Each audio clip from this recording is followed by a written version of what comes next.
Hola, hoy vamos a meternos de lleno en algo fascinante, el mundo de los cortometrajes. Son como pequeñas cápsulas de historias que, en muy poco tiempo, consiguen quedarse con nosotros, ¿verdad? Y es que a veces las historias más breves son, precisamente, las que esconden los mensajes más potentes. Y aquí está la gran pregunta que lo mueve todo, porque una buena historia es mucho más que simple entretenimiento. Es como un espejo donde nos miramos, una ventana a otras vidas, y a veces una buena sacudida que nos hace ver las cosas de una manera que ni nos habíamos planteado. Para ver esto en acción vamos a analizar dos historias muy distintas, pero las dos con una fuerza increíble. Sacadas de la lectura cortometrajes, van a ser nuestra guía para entender para qué sirve de verdad el arte de contar historias. Así que, ¡vamos a ello! Empezamos con la primera, que aviso es una historia que de entrada resulta dura, incómoda, se llama Los gatos y nos va a poner frente a una situación bastante complicada. A ver, la trama puede parecer sencilla, pero es de las que inquietan. Tenemos a un gato de la calle, un hombre que parece que lo rescata con toda la buena intención del mundo, y de repente, un giro brutal. Sin explicación, le hace daño. El gato, lógicamente, se asusta, ve que no es el único que está herido y huye. Pero aquí viene lo que de verdad te rompe los esquemas. Al final, decide volver a ese mismo lugar. Y esta es la pregunta que nos deja la historia flotando en la cabeza. Es la que nos obliga a parar y a pensar, ¿qué está pasando aquí realmente? ¿Por qué alguien tomaría una decisión así? Claro, porque aquí está la clave. El maltrato animal es lo que vemos en la superficie, pero es solo el vehículo para contar otra cosa. La historia apunta mucho más alto, algo que tiene que ver con el comportamiento humano en situaciones límite. Y fijaos qué interesante es esto. Lo fácil, la reacción inmediata, sería juzgar. Pensar, bueno, el gato es débil o prefiere lo malo conocido. Pero el corto nos pide que hagamos un esfuerzo, que cambiemos el juicio por la empatía, que intentemos entender que a veces las decisiones que desde fuera no tienen ningún sentido, desde dentro responden a una lógica muy compleja, marcada por unas circunstancias que se nos escapan.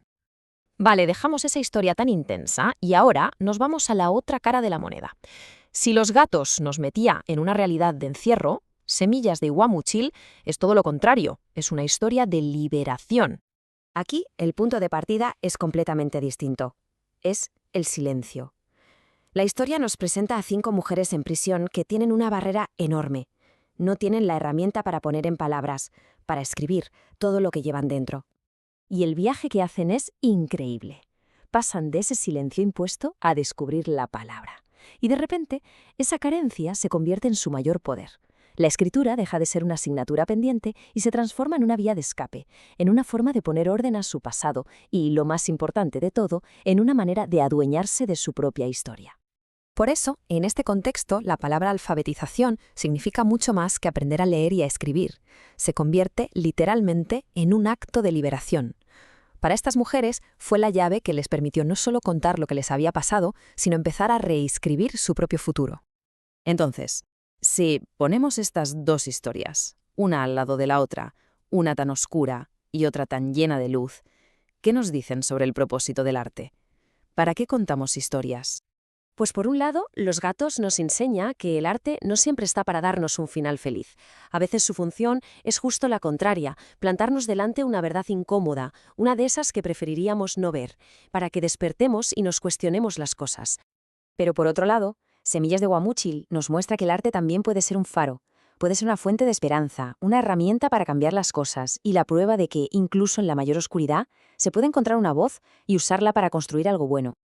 Y todo este recorrido nos lleva a la reflexión final, que quizás sea la más importante, porque ya no va sobre los cortos, sino que nos apunta un poco a cada uno. Si hay una gran conclusión, es esta. Las historias tienen un poder transformador. Sirven para sacar a la luz lo que está escondido, ya sea un problema social o la fuerza de una persona. Y sirven para dar voz a quien no la tiene. Es dar poder con la palabra. Y esto nos deja con una pregunta final en el aire. Después de ver cómo una historia puede retarnos o puede liberarnos, es inevitable pensar que cada persona tiene una perspectiva única, una vivencia que contar. Así que la reflexión es esa. ¿Cuál es la historia que cada quien lleva dentro y que, quizá, el mundo necesita escuchar? Gracias por haber estado ahí.